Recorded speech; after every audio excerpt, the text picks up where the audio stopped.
उस समय यहाँ एक न्यायप्रिय और शिव भक्त राजा राज करते थे, राजा चंद्रसेन। राजा दिन रात भगवान शिव की भक्ति में लीन रहते थे। उनके पास एक दिव्य मणि थी जिसे स्वयं भगवान शिव का आशीर्वाद माना जाता था। कहा जाता था कि उस मणि में अद्भुत शक्तियां थी, जो भी उसे देखता उसके मन में लालच पैदा हो जाता। राजा चंद्रसेन के पड़ोसी राज्यों को जब उस मणि के बारे में पता चला तो उनके मन में उसे पाने की इच्छा जाग उठी। धीरे धीरे कई राजाओं ने मिलकर उज्जैन पर हमला करने की योजना बनाई।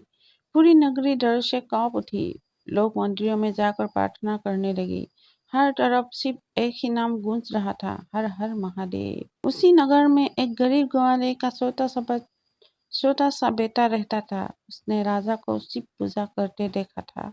बालक के मन में भी भगवान शिव के लिए गहरी श्रद्धा जाग गई।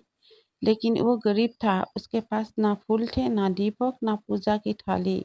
एक दिन वो जंगल गया, वहां से एक छोटा सा पत्थर उठा कर ले आया।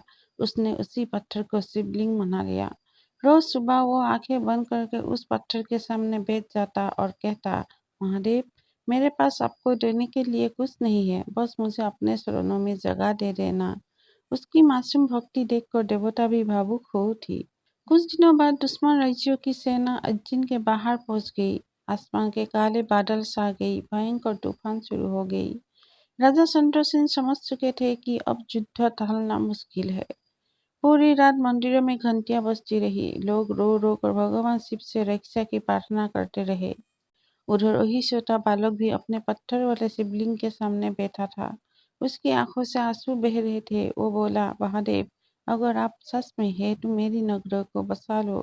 अचानक आधी रात को धरती जोर जोर से कांपने लगी। मंदिर की घंटियां अपने आप बजने लगी।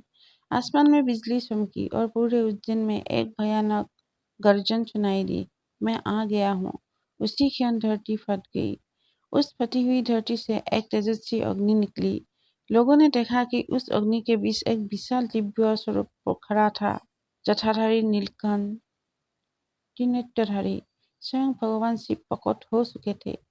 लेकिन उस रात उनका रूप शांत नहीं था। वो थे महाकाल, कालों के काल, मृत्यु के भी स्वामी, महाकाल का क्रोध।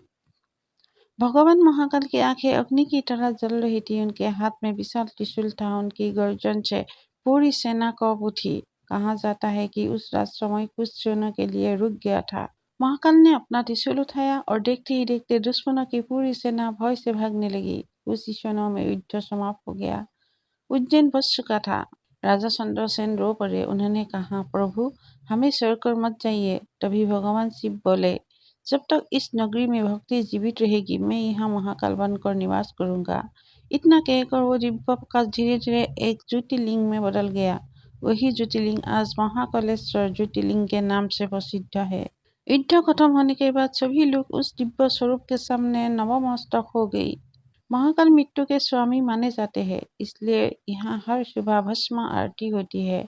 ये आरती याद दिलाती है कि एक दिन सब कुछ राख बन जाएगा, शिव आत्मा और शिव ही शाश्वत होंगे। कोई भक्त कहते हैं कि रात के समय मंदिर के आसपास कभी कभी डमरू की आवाज सुनाई देती है।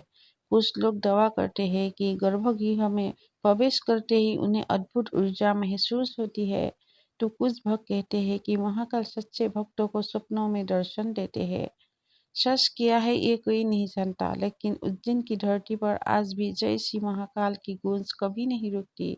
हर हर महादेव।